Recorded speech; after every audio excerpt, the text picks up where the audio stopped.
Bem-vindo de volta ao Spooktober e hoje o tema do vídeo é o terror oriental. Para mim, o terror oriental é um dos terrores mais refinados, principalmente o japonês, porque lá há muito tempo atrás eu fui introduzido ao gênero por Ju-On, o Grito, porque eu assisti Ju-On, o original japonês, muito antes de assistir aquela vergonha ocidental. E eu digo vergonha porque faltou o ocidente entender qual era o propósito de Ju-On, qual era o significado, o que ele queria dizer. Porque Ju-On é muito mais sobre o que aconteceu com as pessoas antes delas terem virado fantasma do que fantasmas pulando na tela para te dar sustinho vazio. E se você não entendeu o que eu quero dizer com isso, fica comigo até o final desse vídeo que você não vai se arrepender. E é claro, se inscreva no canal, porque se você assistiu o meu vídeo sobre Parasite Eve ou toda aquela série que eu fiz sobre Ringo, sem tocar no ocidental, deve saber que eu sou tão fã do cinema oriental quanto vocês. Agora, sobre o que se trata Ju-On. Bom, como a gente descobre logo ali no começo, naquela introdução, Ju-On é o nome que é dado a lugares que têm espíritos que sofreram muito quando fizeram a passagem e passaram a assombrar esses lugares.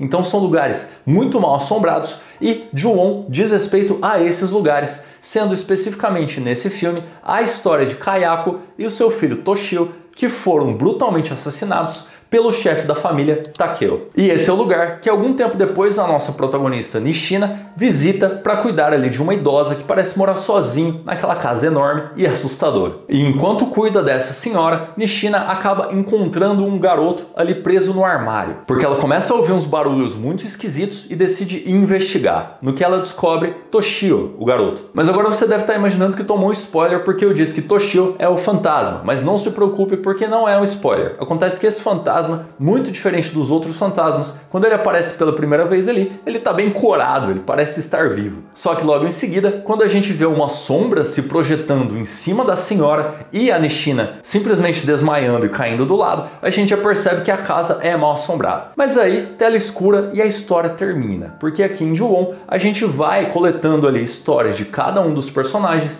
para que no final todas elas se conectem e a gente tenha uma visão ali inteira de tudo que está acontecendo. E todas essas histórias são usadas de maneira muito eficiente para a gente entender melhor o final e conectar todos os pontos. E principalmente elas não são cansativas, porque é tão assustador, tão bom, que você fica preso e não sabe de onde vai vir o próximo fantasma, que não pulam na câmera para te assustar, o que para mim é um ponto extremamente positivo, tornando esse uma obra-prima que influenciou muitos outros cineastas muito depois dele. Como é o caso de filmes como POV, que eu já falei aqui nesse Spooktober e que para mim faz com que o terror aconteça muito mais na sua mente do que na tela, que é um dos pontos mais positivos do cinema de terror japonês, que é amplamente caracterizado também pelo fantasma não ser uma presença maligna, mas sim ter os seus próprios motivos e as suas próprias razões para fazer as coisas. E logo em seguida a gente segue para a próxima história, que se passa também na mesma casa, sobre a família daquela idosa, a Sachi. Os personagens ali são Kazumi, que é casada com Katsuya, que é filho da Sachi. Kazumi parece muito incomodada pelo fato de não conseguir dormir, o que faz com que ela durma de dia, só que de repente escuta uns barulhos meio esquisitos. Quando ela vai investigar, a gente vê um Toshio muito mais pálido do que na história anterior. Essa cena é muito legal e muito bem construída, de uma forma que você sente o medo e não toma um susto barato e a história continua. Não, aqui é tudo muito mais sutil, muito mais refinado e interessante. E isso também é o caso de Medo, que também ganhou um episódio aqui no Spooktober e que, se você gosta de terror coreano, pode assistir agora mesmo porque tá bem legal. Bom, quando Katsuya chega em casa e encontra a sua esposa praticamente catatônica, de olhos abertos, olhando para o teto sem conseguir se mover, ele fica desesperado, pensa em chamar ajuda, ligar para uma ambulância, mas logo em seguida a gente tem uma transição muito bonita, muito bem feita do semblante do Katsuya. Porque uma vez que ele está super preocupado com a sua esposa e um take bem claro, ele escurece de uma forma a ressaltar a maldade e a loucura do personagem. Você não entende muito bem por que aquilo está acontecendo, mas tudo bem, porque faltava aparecer mais um personagem, a Hitomi, que é a irmã de Katsuya e que estava indo jantar na casa deles, no que ela primeiro cumprimenta a mãe dela e depois flagra um Katsuya totalmente transtornado sentado na escada, murmurando alguma coisa sobre a esposa dele trair ele e sobre um filho ilegítimo. Enquanto a Hitomi fica um pouco assustada, Katsui manda ela embora praticamente e sobe para onde está a sua esposa. terminando essa história de uma maneira muito esquisita. Eu entendo que a natureza dessa narrativa possa ser um pouco cansativa,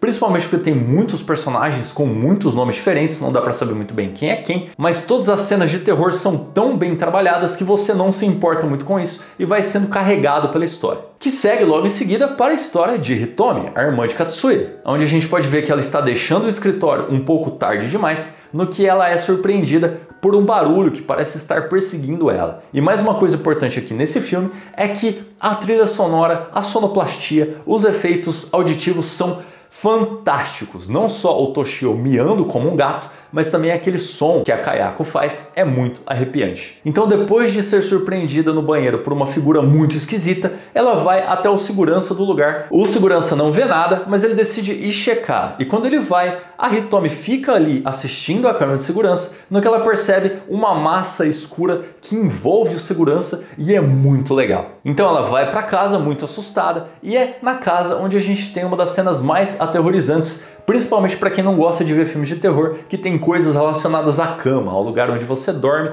e que são aterrorizantes por si só. Mas aqui eles sobem alguns níveis, porque aqui a Hitomi está um pouco incomodada, ela já está um pouco assustada, no que o irmão dela liga para ela e diz que está esperando ela na frente do prédio. Pergunta para ela qual é o apartamento, ela diz qual é e ele sobe logo em seguida, no que ela vê ele pelo olho mágico, mas quando abre a porta já não tem mais ninguém. Ela fecha a porta morrendo de medo, se esconde embaixo do edredom, liga a TV para ter alguma coisa ali passando, para ela não se sentir tão sozinha, e a imagem da TV fica toda distorcida, totalmente esquisita, de um jeito muito assustador. Só que enquanto ela achava que estava segura embaixo do edredom, um volume começa a se formar, e quando ela sente uma pressão no peito, ela levanta o edredom para ver essa cena maravilhosa, que enquanto você está assistindo o filme, você fica muito transtornado. Eu adoro essa cena, eu acho ela maravilhosa, até porque a Kayako puxa ela para sabe Deus aonde, enquanto o edredom fica ali imóvel. Então a partir de agora que praticamente todos os personagens secundários sofreram algum tipo de maldição ali, a gente volta para a história da Nishina. O chefe dela ficou preocupado e foi até a casa para ver se encontrava ela. E sim, ele encontra ela, que está extremamente aterrorizada em um cantinho. Então, quando depois eles tentam informar ao filho dela o que aconteceu, porque a idosa infelizmente faleceu, então eles tinham que envolver a polícia, e a câmera sobe pra gente descobrir que Kazumi e Katsuya, o casal, já estavam sem vida, em uma cena muito perturbadora.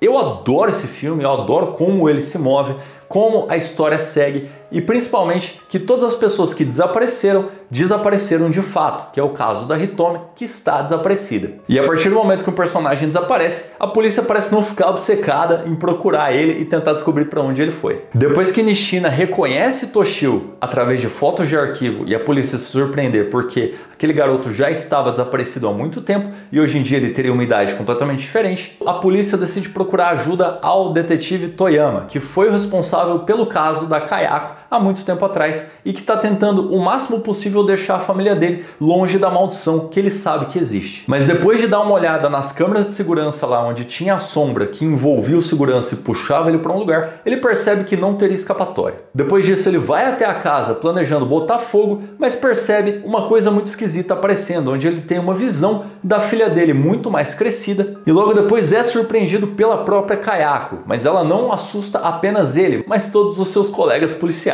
Só que essa história termina aqui e a próxima, acredite se quiser, é sobre Izumi, a filha do Toyama, adolescente. Então no meio dessa bagunça de filmes de terror, a gente tem um salto no tempo que é feito só para mostrar o que aconteceria com a filha dele no futuro. Eu admiro muito a coragem desse diretor aqui de fazer uma coisa absurda dessa. Ele fez outro filme depois chamado Jurei, eu assisti, eu não gostei muito, talvez eu tenha que assistir de novo, mais uma vez, e se vocês têm interesse de saber que filme é esse, sobre o que ele é, por favor, deixe nos comentários que com certeza vai virar vídeo aqui no futuro. Bom, na história da Izumi, ela é responsável pelo desaparecimento de 3 amigas dela, depois delas entrarem na casa e ela fugir de medo, no que as amigas dela desapareceram completamente. A culpa acaba consumindo demais ela a ponto dela virar uma reclusa e passar todos os seus dias em casa com todas as janelas cobertas de folhas de jornal. Só que depois de algumas cenas envolvendo fotografias muito perturbadoras, a gente descobre que a Izumi acabou sendo vítima das suas 3 amigas amigas desaparecidas que estavam vindo buscá-la. E nessa excelente cena onde ela tenta cobrir de volta a janela com os pedaços de jornal que estavam caindo e a gente vê o rosto das 3 amigas dela através da janela, nós descobrimos que era tudo culpa da Kayako e ela estava tentando levar a Izumi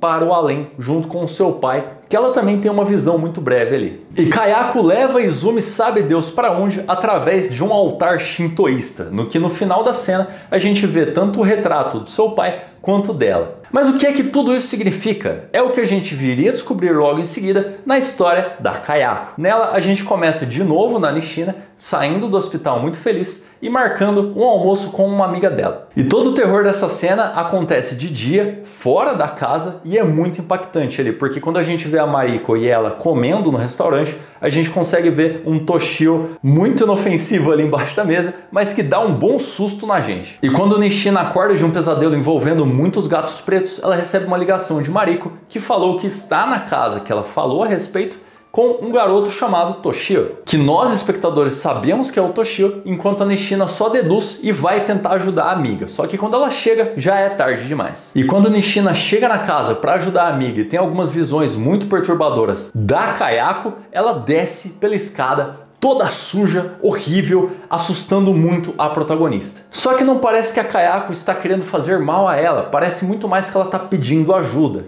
E logo em seguida aparece uma figura não antes apresentada, com um olhar estático horrível, coloca a mão na cara da Nishina e o filme termina, por assim dizer, porque nós teremos uma cena logo em seguida, mostrando ali toda aquela região completamente vazia, com vários cartazes de procuras de pessoas desaparecidas. E aí o último frame é a Kayako em seus momentos finais, onde ela abre os olhos para assustar o espectador uma última vez, que não foi o meu caso. Eu achei muito dramática essa cena, muito triste e muito contemplativa. Por que eu achei isso? É porque esse é um plot twist. Aquela pessoa, aquela figura estranha que aparece, é o marido de Kayako, aquele que foi responsável pelo seu fim brutal. E esse tempo todo, o espírito do marido da Kayako era o responsável por todos os fins terríveis ali, tirando a vida de vários dos personagens. E eu digo que esse é um plot twist porque não é uma história sobre a Kayako fazendo vítimas, mas sim a vítima Kayako sofrendo no pós-vida, enquanto seu marido, muito abusivo, procurava novas vítimas, enquanto ela, Kayako, tentava avisar as pessoas, tendo sido responsável pelos sequestros das vítimas que ela achava que seriam vítimas do seu marido, levando elas para o além de forma meio que involuntária. Porque ao mesmo tempo que fica muito claro que a Kayako está levando pessoas para algum lugar, e também fica muito claro que esse lugar é o além, como a gente viu ali com a história da filha do investigador, a Izumi, também fica extremamente claro que era o espírito maligno do marido dela que estava dando fim às vítimas das quais a polícia tinha corpo para investigar, se é que vocês me entendem. Então todas as cenas onde a Kayako parece estar assustando as pessoas, na verdade não, ela está tentando buscar ajuda ou avisar que tem alguma coisa errada, ou em último caso, arrastando com ela para o além, achando que assim deixaria suas vítimas seguras, como é o caso da Hitomi ali, onde a gente percebe que a Kayako parece muito mais assustada do que a Hitomi. Também é por isso que nos momentos finais ali, com a Kayako, a gente percebe uma lágrima que escorre do seu olho, porque ela era a vítima e não o agressor.